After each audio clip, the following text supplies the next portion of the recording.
Halo, selamat pagi semuanya. Namo Buddhaya, Namo Maitreya. Hari ini kita kembali lagi ya pada pelajaran PABP.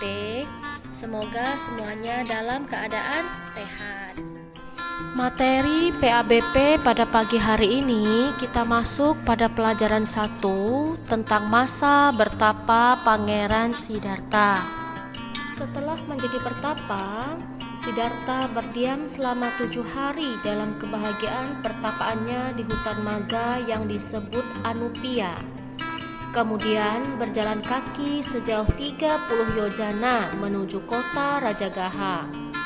7 hari sebelum pertapa Siddhartha memasuki kota Rajagaha untuk mengumpulkan dana makanan, melewati sebuah festival sedang dirayakan.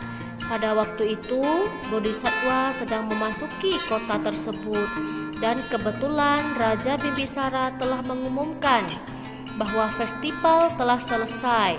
Para penduduk diharapkan dapat segera kembali pada pekerjaannya masing-masing. Kemudian, para penduduk terkejut dengan kehadiran pertapa Siddhartha di tempat itu. Mereka kembali beramai-ramai berkumpul membicarakannya.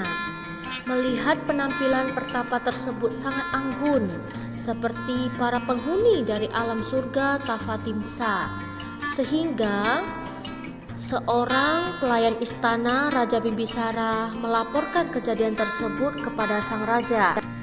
Mendengar kata-kata ini, sang raja menjadi penasaran dan memerintahkan menterinya untuk menyelidiki pertapa tersebut. Apakah dia yaka atau makhluk halus, maka dia akan menghilang ketika tiba di luar kota. Jika dia adalah dewa, maka dia akan berjalan di angkasa. Jika dia adalah naga, dia akan masuk ke dalam tanah dan menghilang. Tetapi jika dia adalah manusia, maka dia akan memakan makanan di tempat tertentu. Kemudian 3 orang menteri yang dikirimkan oleh Raja Bimbisara pergi untuk menyelidiki dan mengamati pertapa tersebut. 2-nya tetap tinggal dan orang ketiganya kembali menghadap raja dan melaporkan bahwa sang pertapa tersebut masih mengumpulkan dana makanan. Tetap duduk tenang di jalan masuk ke gua yang menghadap timur di puncak gunung Pandawa.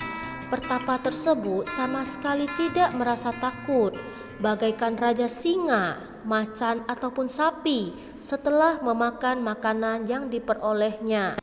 Mendengar hal itu, raja tergopoh-gopoh pergi dengan mengendarai kereta mewahnya menuju ke tempat pertapa Siddhartha di puncak gunung Pandawa. Sejauh yang dapat dilewati oleh kereta itu, kemudian raja pun meninggalkan kereta dan melanjutkan dengan berjalan kaki. Ketika ia sudah berada di dekat pertapa, ia pun duduk di atas sebuah batu, kemudian meminta izin dari pertapa dan merasa terkesan oleh sikap pertapa Siddhartha tersebut.